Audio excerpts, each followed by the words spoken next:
you know, what is it that socialism is about?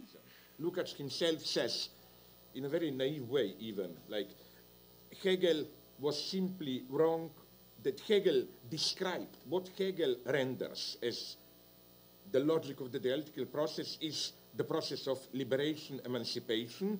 Lukacs literally says this, that Hegel just picked up the wrong subject. Instead of spirit, put proletarian revolutionary agent as a collective subject, and so on. No?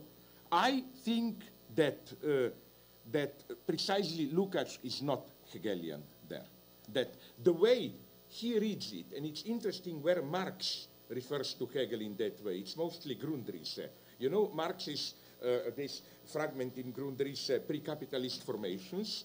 This is pure Hegel, but a certain type precisely of Hegel, where Marx proposes the whole scheme of historical development as, again, gradual emerging, but at the same time emptying of subject out of substance. And then we have substanzlose Subjektivität, the working class as a pure subject who then swallows, appropriates the substance. The whole of my work, and theirs also, I presume, is to claim that this is not really at all what happens in Hegel. That this image of Hegel as mega subject, you know, who swallows all, internalizes all content is not. Which is why we have an immediate symptom. That would be my, but we don't have time, counter question to you. You have in Lukacs, did you notice this? I counted 3 figures, there are more. This radical ambiguity of reference to Hegel in the history of Marxism, but already in Marx. In Lukacs, it's simply that what he reads as the Hegelian notion of alienation, alienated substance, like the subject externalizes itself and then reappropriates the substance, is the logic of liberation.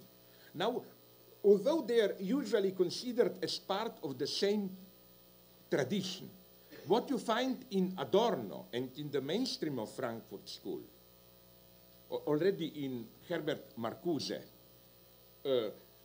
is exactly the opposite. It's not that Hegel's logic is a mystified logic of liberation, but that Hegel logic is a mystified logic of the capital. That is to say that the, to put it very naively, material reality, but not in a vulgar sense, which Hegel is describing is effectively, ultimately, the circulation, self-circulation of capital. And it's incredible how few people this noticed, how, but some people did, like Moishe Postone made some nice remarks on this, on how radically opposed these two references are with regard to a simple question: what is Hegel describing in a mystified way? People say, no, already liberation, like, you know, and this is the scheme of Marx mostly in Grundrisse, no? Where it's very Hegelian. But then I claim in Capital, Marx is closer to what Adorno and those guys were trying to do. There, you remember, if you read closely Capital, for example, the passage from money to capital is described in purely Hegelian terms as the passage from substance to subject. With the move from money to capital, money is no longer just a substance, but becomes a subject. And what we are trying to do, at least I, in my own way, I will not speak for others, plurality, democracy, blah, blah, is that precisely there is another Hegel.